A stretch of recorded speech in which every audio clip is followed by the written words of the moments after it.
But speaking of Tesla, their Bitcoin purchase actually helped them quite a bit in turning a profit this past quarter and contributed a lot to their balance sheet because they purchased about $1.5 billion of Bitcoin earlier in the year, and I believe in February of this year. And since that purchase, Bitcoin has nearly doubled in price, more than doubled in price.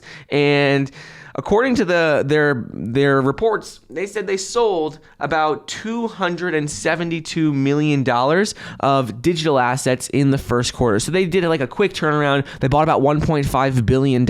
They sold off $272 million of that, but probably, it nearly doubled. So they just sold some of that. That contributed to their balance sheet. It reduced operating expenses on the statement of operations. So that was good.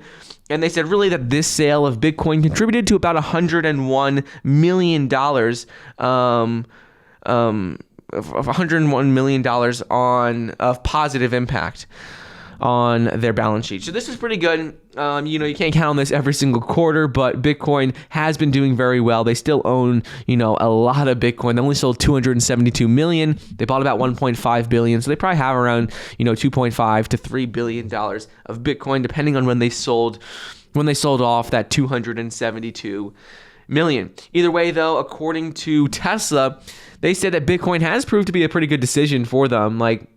At first, they were looking for a place to put cash that they weren't using at the moment so they can maybe make a return on their money. They said that Bitcoin has been a place where they could easily put the money into, easily access it if they need that capital, and it has produced a significant return for them. So now they have a lot more money than they had before. If they ever need to liquidate it, it's very easy to do. And they said, even though they sold off about $272 million, they're still intending on holding it long term. They just probably did this to help boost up and help with their balance sheet. But other than that, they said their intentions are to hold Bitcoin long term. Maybe they'll diversify into other cryptocurrencies, but right now they have all of their crypto holdings in Bitcoin.